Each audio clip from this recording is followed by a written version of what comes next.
This is Line Talkers Podcast, Episode 2, Hurricanes, and some other stuff.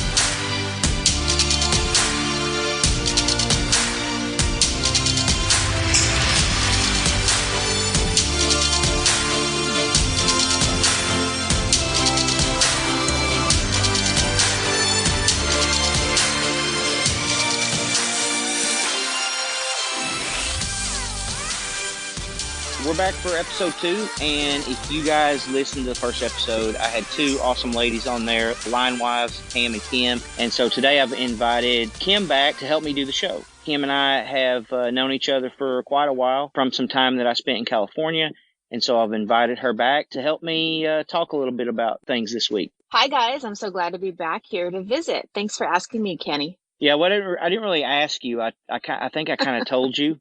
You might have. The last show that we did, Kim, or our first episode, I'm overwhelmed, and it's just beyond comprehension, the number of downloads, the response that we got from the community of line wives, line workers, folks in the utility business. I could just say one thing. If you're listening to this episode 2 right now and you haven't listened to the first one, you need to. So I know, Kim, you got some responses as well from different folks. Do you have Yeah. And it was all pretty positive, and it was really neat because I got messages both from the guys and the wives. And so it's cool that we're able to reach both ends of the spectrum in this industry. So that made me really excited. Yeah, so be honest, and I know I'm back in Tennessee. I spent some time in California. So did anybody say anything about me sounding like a hick, hillbilly, okie? I mean, you know what? I was surprised, but no one said anything about it. So you're surprised because I do sound like that, or just a little bit? I don't know. I probably sound like I have a weird accent to you. I got made fun of this week by one of my employees because I said the word antenna incorrectly. She actually said that I said antenna, and I don't remember saying that. I think I was saying Montana, and she thought I was saying antenna. But so I'm used to it. The time I spent in California, all my friends there at the utility in California, I didn't know it until the day I left. They all told me that my nickname was a little bit of country. They said that behind my back the whole time I was there. As far as the feedback, overwhelming response. There's a lot of folks in this business, honestly, that I was not even aware that were so dialed into the Instagram and the website, Facebook page, Snapchat, and Twitter. I'm a Facebook freak. You and I are friends on Facebook. I follow Facebook all the time. I have not mastered the Instagram nor the Twitter.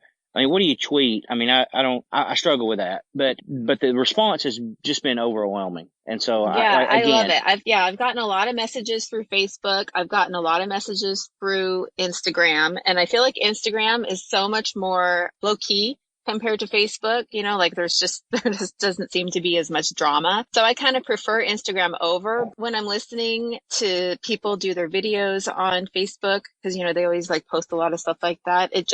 Sometimes there's just a lot of ranting. And when I'm wanting to relax, that's when I go to social media, and I don't want to listen to that. So I always try to look for happy things. And I feel like on Instagram, there's more of those types of things. People are celebrating their highs and then posting pictures and where they're traveling to and the good things that are going on in their lives. And so for me, that's kind of like a pick-me-up. So I tend to go to Instagram more. And then I do Twitter just for all my news, for our fire updates and weather updates and all of the hurricane stuff going on. So that's more of my news deal that I follow. For those who are listening, if you have any feedback for us, for the show, I will tell you that Kim's going to be around for a while. She keeps me in line. I am a procrastinator. I have procrastinated this project, this show, for about 3.5 years. I mentioned it to Kim, and within a month, I had a recording, and then here we are. I know that you brought this up a long time ago, like just between you and I, it's been almost a year since you started talking about it. And if you've been thinking about it for 3 years, I wish you had done it sooner because I think this is going to be really special. Yeah, thanks for making me feel guilty about waiting so long. But if you've listened to the first episode and you have some feedback for us, so I have a website. It's not fancy. There's not a lot on there. It's linetalkerspodcast.com. The couple episodes at the top. Right below that is a bottom that says record to leave a voice message. If you leave, press the button. I think you'll be asked for your name and your email. That just allows us to be able to respond back to you. Leave a message. We'll play some of those on future episodes, and it just gives us a method to be able to communicate with everybody. So Yeah, I love that. It's like personal interaction. And I was playing around with it a couple weeks ago, and I just think how cool it is that everyone from all over, wherever you are, whatever country you're in or whatever state you're in, can just talk straight to us. And then we're able to broadcast that if that's what they want, to share messages to everybody. And not just people who are in the industry, people who are affected by it are also welcome to call and or leave a message and stuff too, because we want to hear from everybody and get your thoughts and opinions or questions or show ideas. There's lots of things that we want to hear from you guys. So don't be afraid to go ahead and follow the link so that you can leave us your information. So you just made me think of something. So when I'm, watching to see how many downloads we have, the system Spreaker that I use, the platform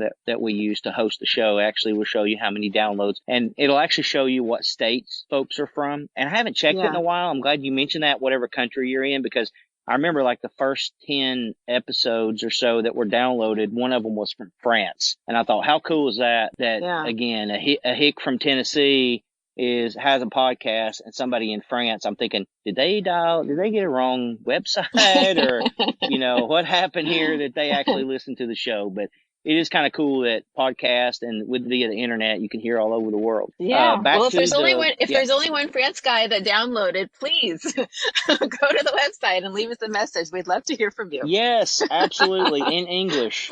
Leave us a message in English. The other thing too, the other feature on this too is, what I would like to do, and you and I talked about this before, on the leave a message, the button. You actually, what I like to do is every show, someone leave a shout out to a family member. This could be a kid. This is one of your children. This could be a wife. This could be a husband thanking the wife. This could be a wife thanking the husband. This could be one thing I did find out, and you and I talked about this before, is there's line wives, but there's a few line husbands. And I offended a couple people. I know I did, by always assuming that it's a line wife. So sometimes there's line husbands. There's a couple folks that I've seen that have followed us on Instagram that are actually some females doing the work. I tell you, I haven't said this, but when I came up in the trade, I was an apprentice, and there was a lady that was a journey woman. She was a journeyman at the time back in the 90s, but everybody was journeyman. She worked her tail off. She kept up with us. There was no doubt this lady could perform. She was just one of the guys. She could hold her own as good as any of us could. And after you work with people for a while, you don't see male or female. You just see a team. I greatly respect that, but it was a good experience. I'm still friends with her on Facebook. She's retired now. I tell you, I remember when I was an apprentice, she gave me as much hell as anybody else. I respect her. So her nickname was Mert. It was part of her last name. I won't mention it on here, but Mert, if you're listening, you made an impact on me. So I hope that's so sweet. You're able to, listen to the show. There was nothing sweet about Mert. Maybe you should hit her up. Yeah. Maybe you should hit her up and see if she wants to do a guest spot. Yeah, I might do that, but I can tell you, like I said, she held her own pretty good with the guys, and she tormented me just like they did. Leave a shout out to family members. I apologize. Looking at my notes here, I apologize for it taking a couple weeks, or 3 weeks actually, to get the second episode up and going. I really wasn't planning on it. Here in Florida, we had a little problem called Hurricane Dorian, and I tell you, I feel like that as far as the utility business goes, I do work for a utility based here in Orlando, and I can tell you that it felt like we ran in place for 2 weeks and nothing happened. I'm glad. And we were ready, but the first one of the year seems to be always the most stressful, trying to get everything prepared and buttoned up, ready to go. I work in transmission systems, so our projects that we have take a little bit longer to get back to normal. It took a little while for us to get things buttoned up. I apologize for it taking a while to get this second episode up. Well, yeah, not only are you worried about your work responsibilities, but also getting ready at your house and your family, you know, and your kids and stuff. I mean, how are you able to divide your time with so much responsibility going in both directions? So a couple years ago, we had Hurricane Irma roll through here. Mm-hmm. I can tell Yeah. you, it was my first experience here in Florida. We've been in Florida for 5 years. So it was my first experience here living in Florida. So we went and bought the gallons of water. We bought the 12 pack, 24 packs of water. I bought a propane stove. I bought propane. We bought canned foods. We did the whole thing, and we were never home. We worked the whole entire time. And at work, Mm-hmm. we ended up, utilities, they feed folks. We make arrangements. We have, even in our shops, we have our employees, we have grills, we have, ice machines, we have whatever to sustain the workforce while we're there. This time around, I didn't really buy a whole lot for home. I guess our teenagers would be on their own at home because we didn't really prepare at home like we should have, I guess. That's a good reminder. I'm going to make myself a note to go buy more water. Yeah, you don't want those poor kids starving. But we had, But here we had limited damage. This one mhm. wasn't really that bad at all. I honestly, and I know you and I have talked about this, but the damage in the Bahamas was it's unbelievable.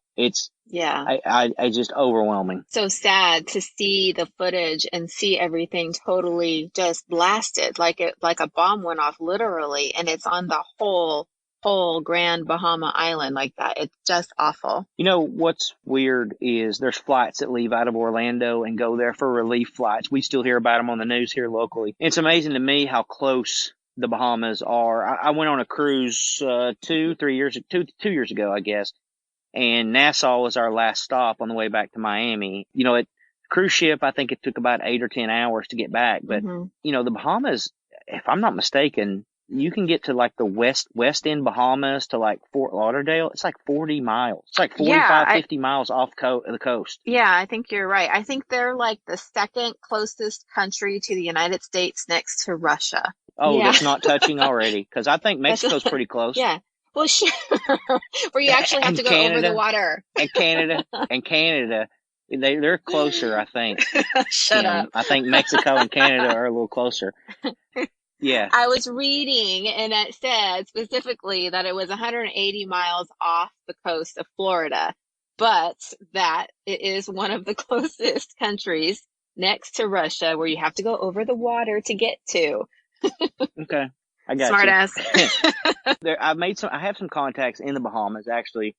I have a few contacts through LinkedIn that actually work for Bahamas Power Company. I can't remember the name. I think it maybe BPL or something. I can't remember. But so I reached out to them. One of the line workers there, line technician, I think is his title. I was able to, get in touch with him. I was trying to remember what town he was in. I can't remember. He was south of where the hurricane actually hit. They didn't have any Mhm. damage where he was. As you can imagine, the internet and power within the islands was sketchy. I was going to try to do an interview with him and then, maybe some folks at the utility that I had reached out to. I can imagine they really don't have time to talk to anyone right now. Their whole system is just devastated. Where do you begin when it's something like that, when it's the whole entire island that's just totally destroyed? I mean, over 17,000 people displaced and not having anywhere to go. And then the ones that are staying on the island, what are they going to do with just, I mean, food and water and just all the necessities just for basic life are gone. And I mean, relief Yeah. efforts are helpful, but how do you even begin to clean up such a catastrophic event? I just It, can't even imagine. and even before you start building the infrastructure back, you have to clean everything up. Yeah, you have to You have clear it. to, yeah, and I remember hearing stories about Hurricane Andrew in 92 that came across southern Florida between Miami near Homestead. And they were talking about when the hurricane came through, it was so devastating. I think it was Cat 5 winds. I don't remember what the sustained winds were during that storm, but it was like ripping the asphalt up off the ground and totally destroyed the pole line. There was no roadbed. There's no road right away. No one even Mm-hmm. knew where to begin in putting up, a single phase line or a 3-phase line, overhead line, because there was nobody knew. So they had to come in and actually survey. And, back in the early 90s, I don't think GPS was as prevalent as it is today. It wasn't used as Mm-hmm. much. And so they actually had to go in and survey to where they were going to put the roads, put the power lines, and I just can't imagine the task. And that's on the mainland where they can load up dump trucks and take it away. You know, when they're on the island like that, what do? Load up the dump trucks, like take them over on the barge and then load the dump trucks Barge. up and dump the stuff on the barge. I mean,